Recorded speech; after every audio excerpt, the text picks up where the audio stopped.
बच्चों, मैं सुमित्रा गौतम। आज हम कक्षा 7 का पाठ 2 सामाजिक का पढ़ेंगे। पाठ का नाम है स्वास्थ्य में सरकार की भूमिका। यानी मनुष्य का जो स्वास्थ्य रहता है उसमें सरकार की क्या भूमिका होती है, सरकार उसमें अपना क्या योगदान देती है। लोकतंत्र में लोगों की ये अपेक्षा रहती है कि सरकार उनके कल्याण के लिए कार्य करे। जो लोकतंत्र होता है यानी जो जनता के द्वारा बनाया हुआ शासन होता है, उसमें लोग ये अपेक्षा रखते हैं कि सरकार उनके लिए, उनके कल्याण के लिए कार्य करे। यह शिक्षा, स्वास्थ्य, रोजगार प्रदान करने एवं गृह निर्माण, सड़कों के विकास तथा बिजली आदि उपलब्ध कराने के माध्यम से हो सकता है। इस अध्याय में हम स्वास्थ्य के अर्थ और उससे संबंधित समस्याओं को जांचेंगे। इस अध्याय के उपशीर्षकों को देखिए। आपके विचार में ये विषय सरकार के काम से किस प्रकार जुड़ा हुआ है? स्वास्थ्य क्या है? स्वास्थ्य के बारे में हम अनेक प्रकार से सोच सकते हैं। स्वास्थ्य का अर्थ है हमारा बीमारियों और चोट आदि से मुक्त रहना। लेकिन स्वास्थ्य केवल बीमारियों से संबंधित नहीं है। आपने उपयुक्त कोलाज में ये केवल कुछ स्थितियों को ही स्वास्थ्य से जोड़कर देखा होगा। प्राय हम ध्यान नहीं देते हैं कि उपयुक्त हर स्थिति का संबंध स्वास्थ्य से है। बीमारी के अलावा हमारे लिए उन कारणों पर भी विचार करना आवश्यक है जो हमारे स्वास्थ्य पर प्रभाव डालते हैं। ये जरूरी नहीं है कि बीमार ही स्वास्थ्य है। उदाहरण के लिए, यदि लोगों को पीने के लिए स्वच्छ पानी और प्रदूषण मुक्त वातावरण मिले तो वो सामान्यतः स्वस्थ रहेंगे। ये बात सच है बच्चों कि अगर मनुष्य को, जो पानी पीते हैं मनुष्य, यहाँ के लोग, उनको स्वच्छ पानी मिल जाए तथा उनका जो वातावरण है वो प्रदूषण मुक्त रहे तो वो स्वस्थ रहेंगे। दूसरी ओर यदि लोगों को भरपेट भोजन न मिले अथवा उन्हें घुटन भरी अवस्था में रहना पड़े तो उनके बीमार रहने की संभावना अधिक है। यानी गरीब है, उनको भरपेट भोजन नहीं मिल रहा है, उनकी ज़िंदगी कैसी हो रही है, घुटन भरी हो रही है, तो वो बीमार पड़ सकते हैं। हम सब चाहते हैं कि हम जो भी कार्य करें चुस्ती से और ऊंचे मनोबल के साथ करें। सुस्त और अकर्मण्य रहना, चिंताग्रस्त होना और लंबे समय तक डरे समय रहना स्वस्थ जीवन के लक्षण नहीं है। अगर व्यक्ति चिंताग्रस्त रहेगा, किसी चिंता में डूबा हुआ रहेगा, उसको हमेशा चिंता रहेगी, या वो लंबे समय तक डरा हुआ रहा, तो स्वस्थ जीवन के लक्षण नहीं है, यानी वो स्वस्थ नहीं रह सकता। हम सबको तनाव मुक्त और प्रसन्न रहना चाहिए। हमारे जीवन के ये सभी पहलू स्वास्थ्य के हिस्से हैं। भारत में स्वास्थ्य सेवाएं। आइए भारत में स्वास्थ्य सेवाओं के कुछ पहलुओं का हम परीक्षण करें। बच्चों देखो, इसमें तालिका दी हुई है। प्रथम व द्वितीय स्तंभों में दिखाई गई स्थितियों की तुलना कीजिए। प्रथम में, संसार भर में भारत में सर्वाधिक चिकित्सा महाविद्यालय है और यहाँ सबसे अधिक डॉक्टर तैयार किए जाते हैं। लगभग हर वर्ष 15,000 नए डॉक्टर योग्यता प्राप्त करते हैं। द्वितीय स्तंभ में है, भारत के अधिकांश डॉक्टर शहरी क्षेत्रों में बसते हैं।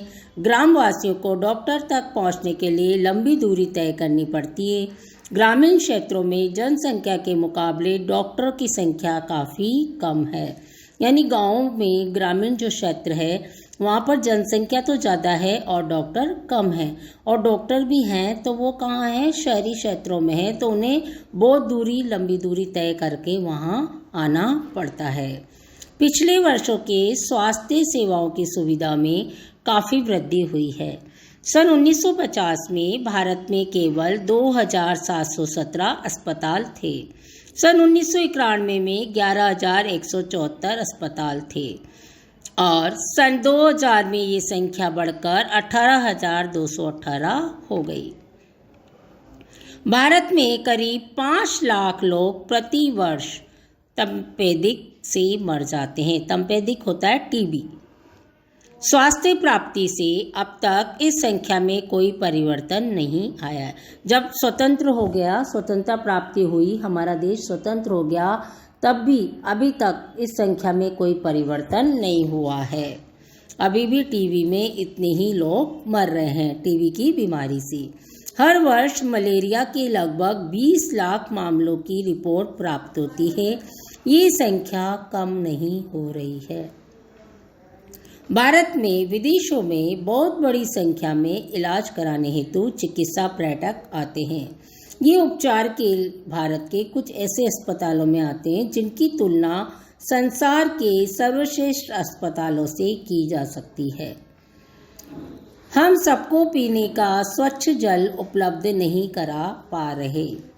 संचारणीय बीमारियां पानी के द्वारा एक दूसरे को लगती है। इन बीमारियों में 21% जल जनित होते हैं, जैसे हैजा, पेट के कीड़े, हेपेटाइटिस। ये सब किसके द्वारा होती है बच्चों? पानी के द्वारा। भारत विश्व का दवाइयाँ निर्मित करने वाला तीसरा बड़ा देश है। विश्व में तीसरे नंबर पर आता है भारत दवाइयाँ बनाने में। यहाँ से भारी मात्रा में दवाइयों का निर्यात होता है, यानी दूसरे देशों में यहाँ से दवाइयाँ भेजी जाती है। भारत के समस्त बच्चों में से आधों को खाने के लिए पर्याप्त भोजन नहीं मिलता। वे अल्प पोषण के शिकार रहते हैं। भारत में प्राय ये कहा जाता है कि हम सबको स्वास्थ्य सेवाएं प्रदान करने में असमर्थ हैं, क्योंकि सरकार के पास इसके लिए पर्याप्त धन और सुविधा नहीं है। अर्थात हम यहाँ की स्वास्थ्य सेवाएं सबको नहीं दे पा रहे हैं। क्यों नहीं दे पा रहे हैं? क्योंकि भारत के पास में इतना धन नहीं है और सुविधाएं भी नहीं है। बीमारियों से बचाव और उसके उपचार के लिए हमें उचित स्वास्थ्य सेवाएं चाहिए, जैसे स्वास्थ्य केंद्र, अस्पताल, परीक्षणों के लिए प्रयोगशालाएं जहां पर जांच की जाती है, एम्बुलेंस की सुविधा, ब्लड बैंक आदि। ब्लड बैंक होना भी बहुत महत्वपूर्ण है बच्चों, क्योंकि ब्लड बैंक होगा तो जब भी किसी को ब्लड की आवश्यकता होगी तो तुरंत ब्लड मिल जाएगा, जो मरीजों को आवश्यक सेवा और देखभाल उपलब्ध करा सके। ऐसी सुविधाओं की व्यवस्था को चलाने के लिए हमें स्वास्थ्य सेवकों, नर्सों, योग्य डॉक्टरों, अन्य विशेषज्ञों की जरूरत पड़ती है। ये सब सेवाएं काहे से चलेगी? ये सब सेवाएं जब चलेगी जब हमें सेवक मिलेंगे, नर्सें मिलेंगी, योग्य डॉक्टर मिलेंगे जो परामर्श दे सके, रोग की पहचान कर सके और इलाज कर सके। देखो बच्चों, हमारे पास में क्या है? दवाइयाँ तो है, लेकिन कोई को रोग की पहचान ही नहीं है, उसको यही पता नहीं है कि इसकी दवाई कौन सी है, तो फिर वो कोई उपयोगी नहीं है। मरीजों के इलाज के लिए हमें आवश्यक दवाइयाँ व उपकरण भी चाहिए। जब हम बीमार होते हैं तो हमें अपने इलाज के लिए हमें इन सुविधाओं की जरूरत पड़ती है। भारत में बड़ी संख्या में डॉक्टर, दवाखाने और अस्पताल हैं। देश में सार्वजनिक स्वास्थ्य सेवाओं को चलाने का पर्याप्त अनुभव और ज्ञान भी उपलब्ध है।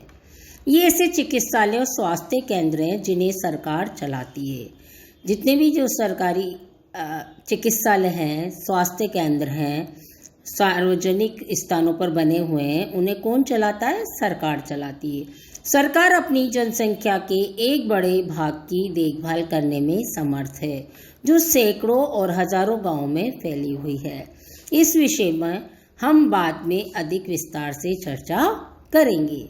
साथ में चिकित्सा विज्ञान भी बहुत असाधारण प्रगति हुई है, जिसके चलते देश के में इलाज की नई तकनीकी विधियां उपलब्ध हैं। नमस्कार बच्चों, धन्यवाद। आज का हम यहीं पर पाठ पूरा करते हैं। अगला भाग अगली बार पढ़ेंगे। धन्यवाद।